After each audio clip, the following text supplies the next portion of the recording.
Hello and welcome to Musings and Monologues.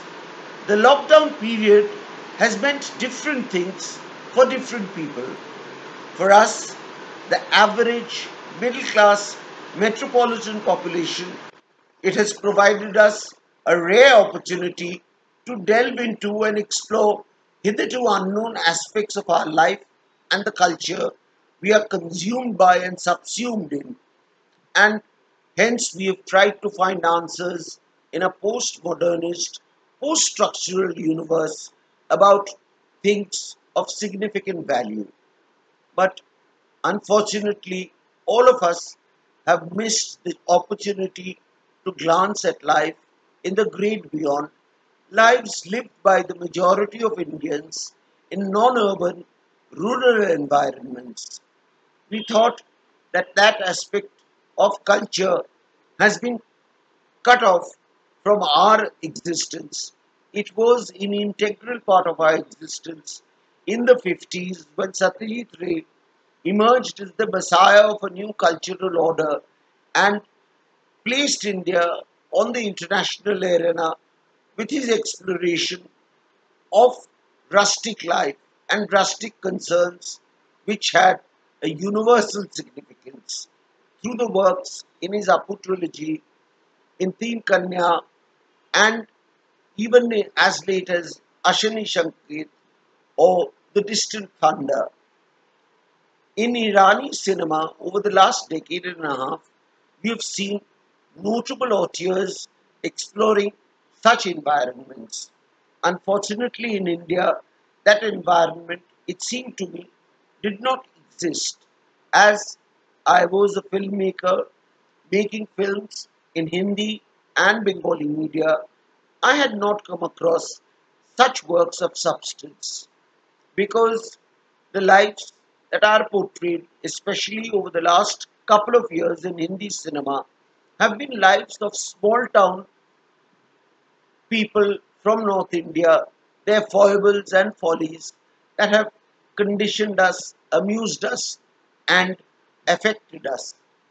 But in today's world of Marathi, Telugu, Malayali, and Tamil cinema, that aspect has been explored continuously, and that is what has surprised me as I have chanced upon so many rare gems that have emerged from the cinema of these regions.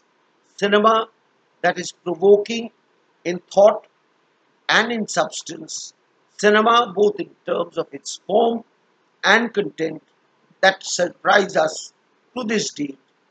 Thus, we have notable films like Fandry and Killa, to name a few, from Marathi cinema, gems like Jallikattu from Malayali cinema, gems like Care of Kanchari Pallam from Telugu cinema, and the rarest gem of them all, Visaranai, produced in Tamil cinema in the recent past. I was not aware of such cinema existing as I was not probing enough.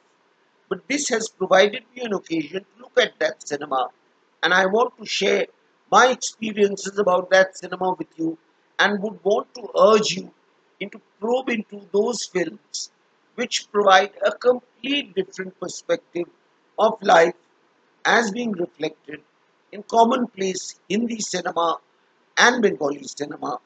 They have concentrated on modern lives, lives in an urban environment, but lives which are not so modern and not so privileged. What about that life? That life is faithfully captured in recent Marathi, Malayali, Tamil, and Telugu cinema.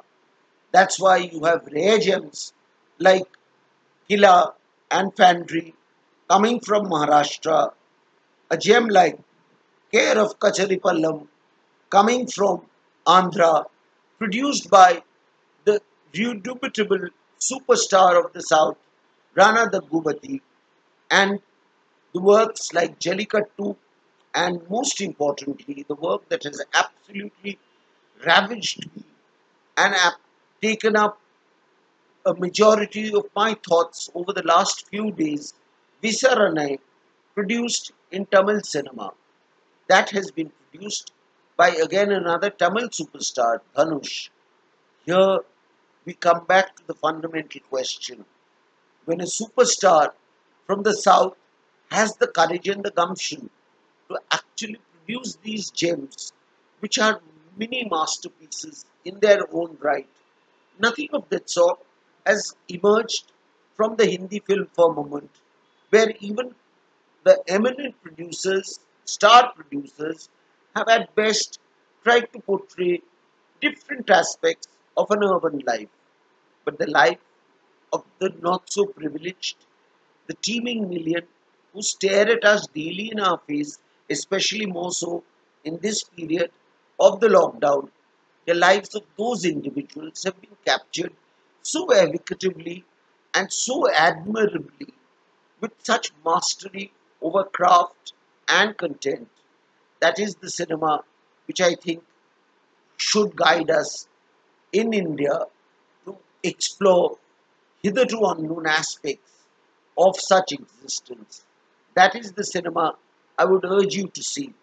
That is the cinema which has been exemplified through the likes of Fandri and Kila in Marathi, of Care of Kacharapallam, to just name one from Telugu cinema, produced by the superstar Rana Danguvati, and Jallikattu in Malayali cinema, and most importantly, Visarane, produced in Tamil cinema, cinema that is known for its commercial value, a cinema that is known to have far excesses than its Bollywood counterpart.